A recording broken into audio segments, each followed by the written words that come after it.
Makanya kalau nu seneng mbek ilmu fikih seneng. Apalagi sanad saya mang Mbah Mun itu putranya Mbah Zubair. Sarang itu identik dengan fikih. Sama kan saya bangga. Sarang itu identik dengan fikih. Dan kalau sampai sekarang masih ngajar fikih. Mungkin termasuk kula nu termasuk orang paling konsisten mulang fikih termasuk masih. Sampai sekarang saya tuh ngajar fikih. Mulai fikih yang kelas A sampai kelas enggak. Lo nganti saat ini mucal salam taufik ya Mbak. Saya sudah lupa khatam takrib berapa kali. Anak-anak kecil di pondok saya yang mulang takrib pulau Mbak. Salam taufik ya pulau Mbak. Beberapa anak sarang sing ngawas kitab mahal itu kelas setelah Fathul Wahab di Pulau Biam sampai sekarang. Ya mulang fikih kelas A sampai paling dek. Itu kitab paling barokah itu dari Pulau Fikih. Karena aturannya jelas. Tasawuf itu aturannya kan gak jelas. Ono wong misalnya ra wis ra seneng maca wis elek dari tasawuf. Nabi dhisik ukambine elek, ukambi elek. Nanti ra ono wong ngemis jaluk dene, mergo padha fikire. Jebule bareng diteliti, ibu-ibu melarat kira ana wong jatuh. Nah, jebule tasawuf campur medhit napa? Tasawuf ana bakul sayur liwat mau tuku kangkung tok. Jare tasawuf ngirit, jare bakule musibah ketemu kaya kowe. Cara bakul kan ada ketemu wong boros, transaksinya banyak. Jadi nek cara fikih kan enggak. Iki bakule upen laris ketok wong saleh tukone wis sing akeh. Anak yo makmur pembantu makmur. Bakule yo tapi kue dia nak tasawuf kue dia mangane sidik. Jadi transaksinya akeh kene omah mangane sidik. Wah iku pangeran ngapresiasi tenan. Cah cilik ben mangan warak, cah cilik orang kena khitab. Bojomu ben mangan warak mergo nak guru ya sini-sini mertua. Nah kue dia mangan sidik. Oh iku pangeran respect. Medhit e ora mergo belanjane akeh. Rakus ora mangane sidik. Wah iku jos. Tapi sing ngono iku tak pikir gak ngarono. Rai-rai ngene iki ora kuat. Makane. Oh kayak agar belanja untuk akeh malah ngamuk bojone. Nanti mau jeroan. Wis dipangan anak ambluk. Ternyata blonjo gede gue mikir awake dhewe. Iku ora bakat wali, itu ora bakat wali. Oh, iku ora bakat wali. Tapi ya sampai zaman akhir soal mukmin sampai. Cuma kalau pesan ya, saya itu setuju pendapat Imam Syafi'i. Tetap qaulus sahabi la sabi hujjatin, dawuhnya sahabat itu tidak hujah yang mengikat. Maksudnya bukan hujah itu begini. Sahabat itu banyak dan punya karakter macam-macam. Dan kebaikan semuanya kebaikan. Semua sahabat baik. Justru itu tidak perlu kamu mengadili dawe satu sahabat. Misalnya kue pro Abu Dzar, kemudian nanti kamu beda dengan Utsman. Masyhur kan khilafnya Abu Utsman dan Abu Dzar masyhur. Dua sahabat besar ini beda sama sekali. Sing Utsman kaya raya dan suka mengumpulkan harta, tapi karena dia orang soleh semuanya diorientasikan untuk kebaikan. Kita tahu perang Tabuk itu yang dipuji Nabi Sundul Langit Sayyidina Utsman karena penyumbang terbanyak. Zaman itu Utsman wis nyumbang 1000 dinar. Itu yang berupa emas, belum berupa ambek 100 kuda, ambek 100 unta, bi akta biha wa ahlasiha. Padahal 1000 dinar artinya hampir 4000 gram karena 1 dinar sama dengan 4,25 gram. Kayak apa? Artinya gini, kalau kamu berlebihan tasawuf, gak suka harta, kamu berhadapan-hadapan dengan Sayyidina Utsman. Kena seneng duit sok, kepengen ngamal berhadapan-hadapan sama madhabnya Abu Dzar. Makanya biasa saja. Semua yang dipilih sahabat itu kebaikan. Ya kita sesuai takdir kita. Takdir ini sebenarnya justru apa kan ridho baik kodok-kodok. Kenapa kok tetap ridho? Ridho kok sampai kodok-kodok. Oh ridho itu model bias. Sauni-unimu lumayan. Kenapa? Banyak saya ulang lagi ya, kayak ini dawuh Sayyidina Utsman. Melihat orang lain semua selamat, melihat dirinya rusak, itu maknanya hanya untuk menghilangkan takabur. Tapi kalau seperti itu Anda malah kehilangan syukur, jangan lakukan. Ya, wong kabeh bener kabeh kecuali aku. Kalau itu berlebihan menghilangkan syukur, maka jangan kamu lakukan. Karena kita diajari ngendikan apa alhamdulillah jadi hadana li hadza wa ma kunna linahtadiya laula an hadana Allah. Kita sendiri punya hak dan mendapat hidayah dari Allah. Kenapa kita menafikan hidayatnya Allah pada diri kita sementara kita meyakini hidayah itu pada orang lain. Akhirnya kan ngilangi syukur. Karena ada kan wong tasawuf sumber wong liya uga selamat kabeh kecuali kula. Berarti Allah memberikan pada orang lain keselamatan, pada dia ketidakselamatan. Akhirnya kan hubungannya dengan Allah tidak baik. Seakan-akan Allah merhatikan orang lain, tidak merhatikan dia. Paham ya? Tapi kalau kamu terlalu menganggap Allah mau ngasih hidayat aku, terus kamu berpikir orang lain sesat, maka ujub. Nah kita ini ya tidak boleh ujub, tapi ya agak boleh terus tidak syukur. Ya sudah, dikontrol. Manis, ya surep alami ini bener. Yes, kowe wis bener. Kan malah dimaklumi mbek pangeran. Mergo alasannya apa? Kenapa? Kowe kok milih madzhab ngono to? Ndak tahu. Malah penak. Wong ra ro gak kena khitab ngono. Jadi bang milih madzhab malah salah. Pengamat-pengamat itu ora tau ngaji ora apa ngomong hukum Islam powe dene ra karuan. Tapi ya Senin mbek Selasa beda, Selasa mbek Rebo beda. Tanpa referensi dadi tak uni-unine napa? Wadang pidato. Wah, zaman akhir kiai ra sugih ra dihormati wong. Makanya penting sugih. Mana ada dalam ajaran Islam target dihormati wong? Ono target ning Islammu supaya dihormati. Enggak ada kan? Gua omongan ngelantur. Besok enak ngomong. Wes puin ada tuh melarat bebas hisap. Memangnya wong melarat itu ora di duit dok. Kadang ora di duit tapi ngerasani terus. Waduh wae bek napa hisap. Memang kamu hisap mau perkara dunya tok, perkara hasil yo hisap, perkara gremeng yo di hisap. Nek ora tau ngaji itu tidak ngomong sak uni-uni nih. Tapi kalau kita tahu ngaji kan gitu, wong sugih dihisap dunyane. Wong melarat dihisap cangkeme, kadang men ngrasani. Iya kan? Wong alim kadang dihisap omahe, kadang-kadang berlebihan harap-harap ning umat. Wong bodoh dihisap ora roh hake gurune. Ku ape kena. Sing ora kena hisap ya panitia kiamat niku saman niku. Wali-wali niku mboten kena hisap. Mergo kon dadi saksi kan gak kena audit hakim. Jadi kan wali-wali ulama-ulama ora pati kena hisap. Mergo kon dadi saksi. Saksi kena hisap to, gak dadi diceluk. Bener kita ngaji kue nasa ilfat, nggih Gusti. Paham? Atuse boten. Atuse boten. Ora paham kok ngaji terus. Hebat berarti. Yo hebat ora. Ora paham kok ngaji. Hebat. Terus ana kok. Lha kok ngaji kue nggih kamu. Paham nggih kados hebat. Yo hebat dadi akhire hebat kan. Anggere ikhlas lho syaratnya. Engko insyaallah hebat kabeh. Jadi ada orang-orang yang jadi nanti orang-orang alim itu baik pangeran kalau dia ikhlas semua dosanya dimaafkan terus ganjaran itu sudah selesai terus nggak akan jadi seksi. Nah pas mulai jadi seksi dia sudah terbebas. Mulanya para nabi itu tidak kena hisab karena nabi itu jadi saksi. Di mana-mana saksi itu tidak kena audit. Misalnya di pengadilan saksi itu kan nggak mungkin jadi tersangka. Tapi jangan saksi yang dalam bahasa KPK enggak. Memang benar-benar saksi.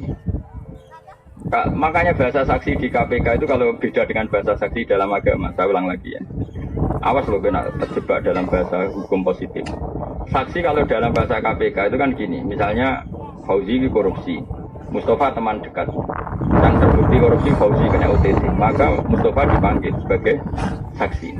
Maka potensinya nanti menjadi tersangka, kan mergo kecipratan, ya kan? Tapi kalau dalam bahasa agama enggak, saksi itu adalah orang yang melihat satu kesalahan dan dia tidak terlibat sama sekali. Ada tambahnya, melihat satu kesalahan atau satu kejadian dan tidak terlibat sama sekali. Tidak terlibat. Jadi misalnya ada orang nyun sewu zina, kemudian kamu menyaksikan, ini benar-benar saksi. Tapi nak ndeloke mergo antri gentenan. Iku rasa siblas dong, paham ya? Iku jenenge wong antri ya, lu paham ya? Nah, nanti para nabi itu jadi saksi atas umatnya. Itu maksudnya benar-benar saksi, gak terlibat sama sekali. Semua wali nanti ya jadi saksi.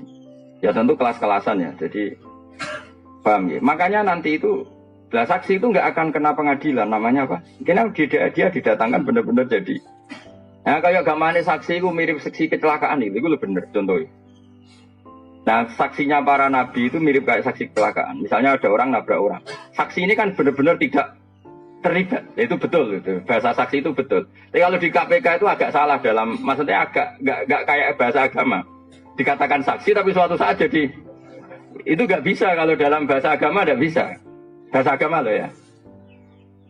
Karena di mana-mana saksi itu yang menyaksikan kejadian, bukan yang terlibat. Jadi nak saksi kalau saksi kecelakaan itu benar. Betul ini yang nabrak ini betul Pak. Tadi pas kejadian saya pas di sini. Itu kan nggak mungkin jadi tersangka, ya tetap saksi. Paham ya? Nah, Rasulullah nanti itu seperti itu. Maksudnya seperti itu benar-benar nggak terlibat kesalahan umatnya, tapi jadi saksi karena beliau ketuanya, imamnya. Apa betul Muhammad ini umat kamu? Ya.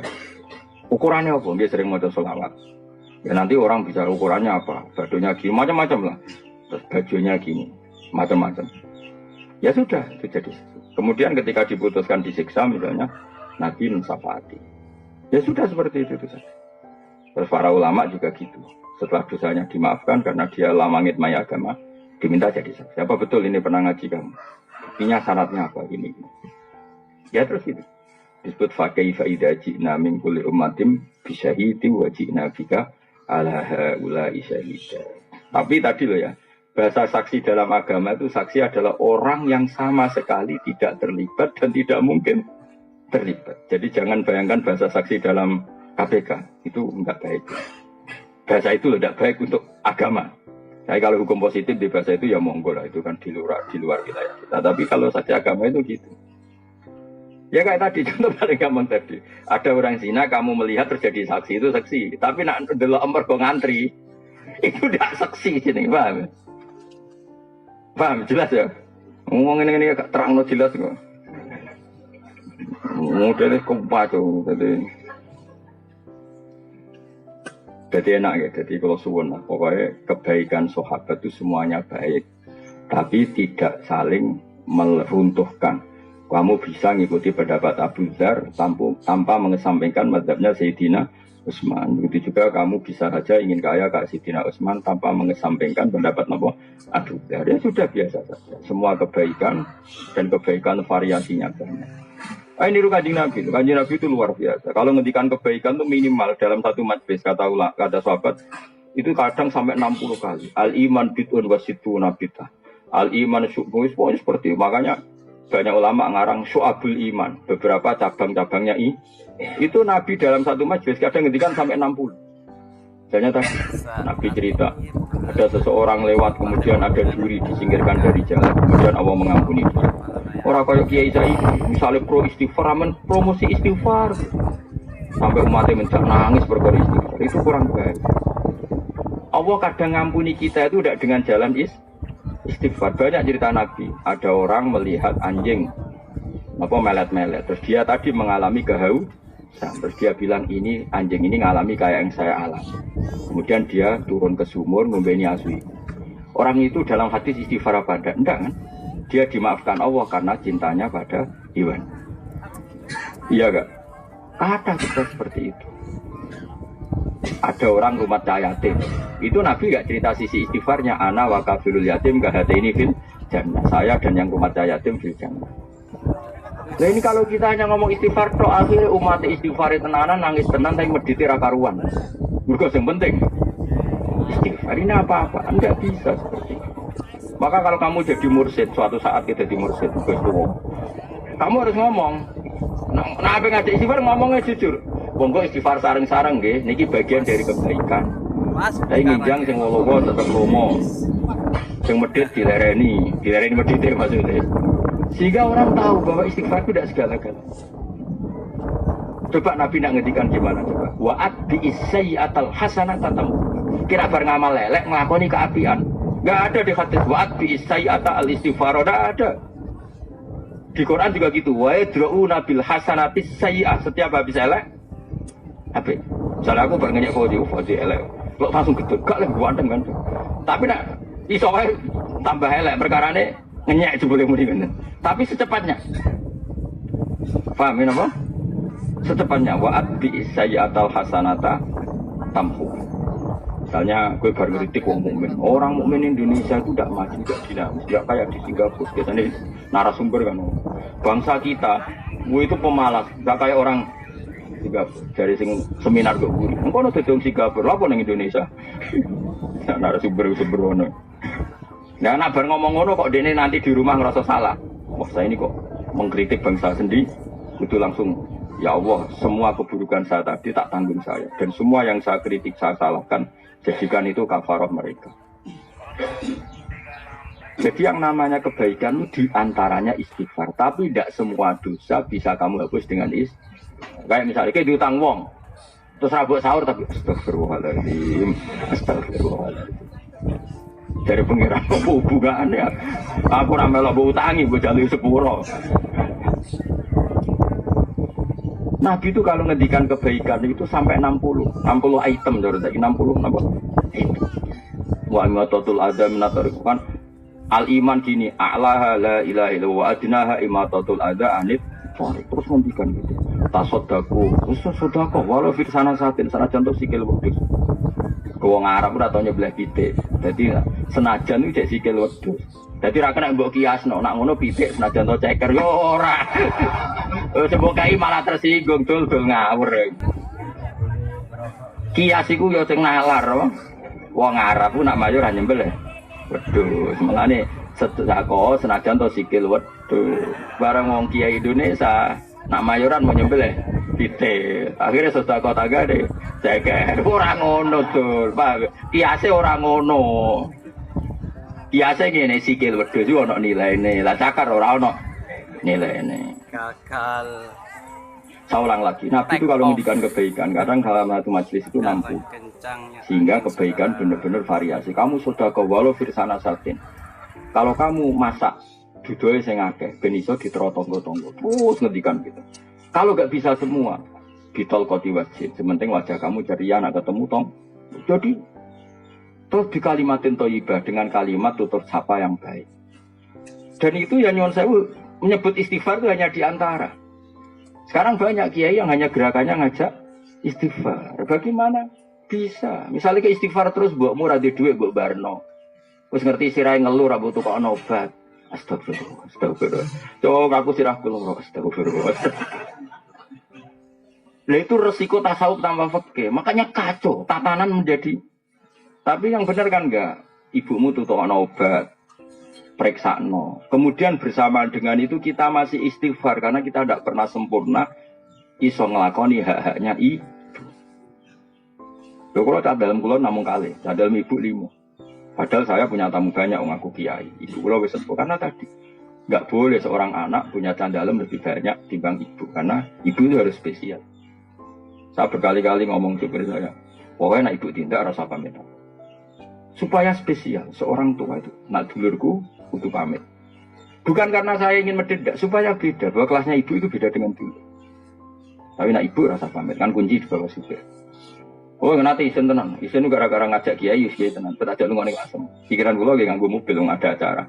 Coba barang ke omah mobil kurang. Wah, tapi kalau ya kaidahnya gitu ya sudah. Yang berarti ibu. Jadi saya punya sekian aturan, misalnya ini tahadus bin, saya punya sekian uang. Bilang dia dalam ini khusus ibu, nggak usah pamit. Ini ada sekian fasilitas uang kalau untuk ibu nggak usah pamit. Ini mobil kalau untuk ibu nggak usah pamit. Padahal ibu nggak ada ngomong tindak ning sawah, mungkin ngomong sepuh, tindak ning kadang gelap sawah, nggak mobil. Ya cadalku tak bisa gitu. Misalnya cadalku kok ibu lagi seneng, perkara ini adalah yang diminta bantu cadalku. Padahal saya tugas di saya, tetap akan ngalahkan. Kalau ibu menghendaki kamu, meskipun kamu tugas di saya, menangkan ibu.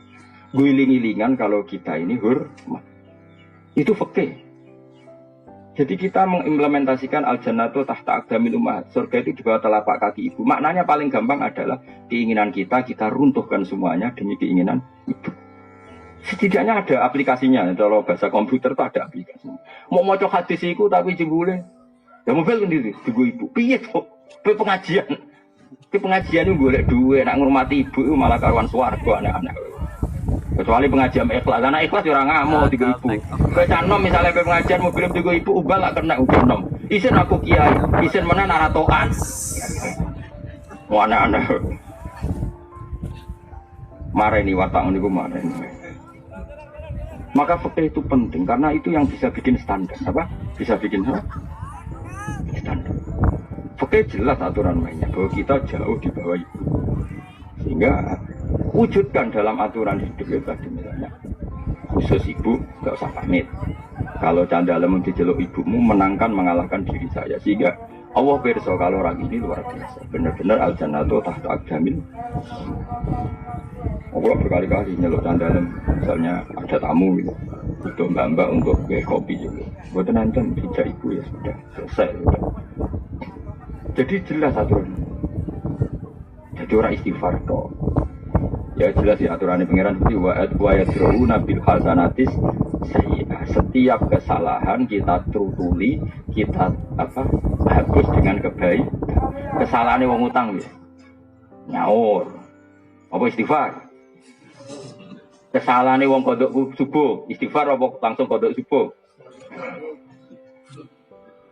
Mana ana kodok subuh ya kodok subuh bareng ra usah kodok. Astagfirullahaladzim. Ruwe potong ra iso ngaji ruwe potong. Dibantah wong khusuk, angel. Maksudnya sawangan itu otoritasnya tinggi dia, mungkin uraan kono apa? Nggak rapati ngalim rasa khusuk, mari didel wong temen-temen. Akhirnya malah repot agama itu malah biasa wae. Jadi nak pasalah itu wong ya rapati ngandel ngono. Jadi gue jaga di, nak pasalah ben wong rapati ngandel. Mbak Madam kula bener salah pakai aku anut ulama-ulama di sini. Pokoknya mantafak koha walam yatasawwaf itu tafassaqo. Siapa yang berfikih tidak bertasawuf itu berstatus fasik. Fasik itu masih mendingan. Tapi tasawuf saja tidak fikih tahzan maka menjadi kafir zindik. Karena pasti punya keputusan khilafal Quran wa sunnah. Dia sering punya keputusan yang jauh berbeda dari Quran dan sunnah. Karena tidak ada ilmunya. Apa tidak ada? Tidak ada. Wong kula bolak-balik krungu, ana wong wis puluhan tahun ra salat, bareng tobat kepengin salat. Sowan wong model ngono-ngono iku wis penting istighfar sing akeh. Bar saiki. Bareng sowan aku yo tetep wis ngene ae, pokoke tiap salat ping pindho jeng yo. Anggap bae sing sitok iku nggo ngodoki masa lalu. Tak dereng 10 tahun Gus. Lah nek pengen cepet 10 tahun tiap salat kowe ping 10. Lah kok terus ra sida tobat mergo kesel ae meneng ngono. Lha fikih kan aturan mainnya jelas karena dia ada sholat 10 tahun ya sudah. Setiap sholat gue double. Anggap baik sing sitok sholat hari ini, sing sitok sholat masa lalu, paham ya? Lah nak kok 10 tahun ya tak tahu naik 10 tahun ya berarti wis bar. Lah nak gue pengen cepat bayar kredit ya tiap bar sholat. Jadi 10, jadi ngambil kredit mobil sing langsung kira 10 juta kan cepat selesai. Apa paket sing 1 juta tapi 4 tahun misalnya kan.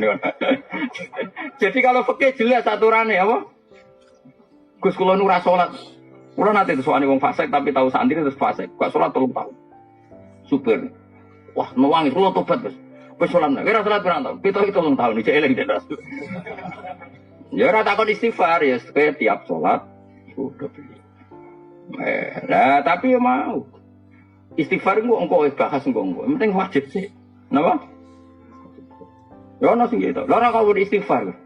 Malah iki kiai rapal donga salat temen. Lah kok iso? Lah anggere julus binas saja ten namne Rabbil firli warhamni. Lah rumahmu iku gak istighfar iku. Wong salat. Kadang kiai kok ora pokok istighfar Gus. Lah nek pas lungguh binas saja ten muni piye? Apa alam salat piye? Rabbil firli. Lah iku mbok anggap donga apa? Donga sugihan namne. Jadi agar julus beda saja, otomatis beribu. Lalu tunggu istighfar atau tunggu sugihan. Mulane ngaji ya, fikih itu perkuat supaya aturan dalam Islam itu jelas. Dan nanti setelah itu baru ngomong tasawuf. Jadi misalnya zakat, ya sudah uang zakat itu sekian. Setelah 1 nisab wajib zakat dan kewajibannya tiap tahun. Ya sudah seperti itu. Diberikan siapa? Ke mustahik. Mustahik itu sebenarnya ada 8. Sudah jelas detik. Lalu orang 8 ini kalau nggak ada ya diberikan yang ada. Kan dulu partai itu 8, lama-lama kan tinggal 2 misalnya. Ya kubu sana dan sini kan. Neng Indonesia kan paling karek mufukara ambek masakin. Karena kalau amil di Indonesia rata-rata kan dikelola diurus negara, apalagi yang Basnas itu kan digaji negara. Tapi kalau di masjid-masjid ada amil, tapi kan sukarelawan. Kalau misalnya amil zakat, yang beri amil zakat untuk gak umumnya rantul. Rata-rata kancan nom-nom anak kiai ini anak kaji-kaji kan bisa gaya-gaya kan serabut untuk beras. Bukai malah tersinggung, kok beras? Lewat nego juga bareng jadi ambil zakat kita bukai beras. Manuk tapi bukai beras yang mana? Kalau lah ya setuju sih, ambil masjid tiga. Karena apa ya anak-anak muda itu kan bocah yang nggak banyak kepentingan. Ben kulino ikhlas, cara ulo ben kulino ikhlas, ben ngono terus. Nah, ono sing suka ngekei kopi atau rokokan ben bunga-bunga terus pokoknya sementing. Sok canom kok ijen nom kok wis mikir apa? Beras perkara ne rasa awake apa? Amil. Iku apa-apaanan. Wong ora dididik ikhlas. Ora kula ngono ra. Dhisik amil zaman Nabi bayangane ra ngono do kontok. Kanjeng Nabi ku ngutus Sayyidina Ali ku ning Yaman. Nggo ngurus zakat. Wis iso bayangno Madinah Yaman. Wis ngono cek numpak unta. Mulane dhisik ambil iku apa untuk jatah. Aku yo kangelan tenan apa. Tapi kalau terus muni. Terus kowe aja dadi kok cara Gus ambil saiki ra untuk goblok lawas ya ndak muni ngono. Ora ngono maksudnya iku yo kira-kira dhewe. Dadi dhisik gambarane ambil iku. Nabi ngutus Nabi ning Sayyidina Ali temu di Yaman. Terus ngendikan cung jupuk zakate wong Yaman. Engko carane ngelola ngene tuh khodu min abniyaihim faturatu ala fuqaraihim yo zakat dijupuk sangka wong sugih dikene wong fakir. Jadi dengan jarak seperti itu, kangelan seperti itu ya pantesin untuk ambil. Pantesin tuh. Iku aku gak yakin nak Sayyidina Ali untuk mergo Bani Hasyim. Tapi jelas itu ya sembah lah. Pokoke sementing wis bayangno ngono. Mamane ku umpama amil entuk bayangno sing ana kangelane napa? Lah setahun pisan mok ngumpulno ning masjid terus diterone rondo-rondo. Iku nek nggo sepeda motor. Mbek kanca-kancane guyon ora aku ya ngopi, guyon-guyon terus. Sapa rondo sing kurang iki. Ya sing ngono bariku wis ngono apa? Kok terus gue beras 2 kilo mulai iku. Apalagi anak-anak muda biasanya kan lebih ikhlas kan enggak berarti banyak apa? Kepentingan, banyak mikirnya sudah lah harus. Jadi kecuali kangelan, nah iso aja lah, soalnya nah iso. Di Indonesia gimana? Kalau ambilnya benar-benar kayak kemarin saya punya teman pengurus zakat di Riau. Nah itu kalau setuju untuk tak takoi zakat di mana? Dia itu ikut lembaga zakat. Itu dari Kepulauan Riau yang kota, itu dikirimkan ke pulau-pulau Riau kecil yang dalam layaran itu sampai 1 jam 2 jam. Ya kayak di Karimun Jawa itu kan misalnya ada pulau-pulau kecil yang tertinggal. Jadi zakat ditororono, Gus. Ya itu kalau seperti itu kangelan gitu ada nantang marah bahaya, ya itu cara pulau ya untuk bagian. Mereka ya ono repot, ya ono apa? Dan dia memang nggak punya pekerjaan, dia pekerjaannya hanya sebagai pegawai amil zakat. Jadi pokoknya dikira-kira sendiri, dikira-kira sendiri. Nah, syukur-syukur sekarang banyak orang yang suka kemudian mengabdikan diri jadi relawan zakat malah bagus, dia tidak kepikiran dapat itu. Ya sudah, pokoknya sementing kalau seperti itu tuh nggak ada ukurannya. Istafti kolbak, tanyakan hatimu, itu pantas nompo tak? Pantas nompo tahu?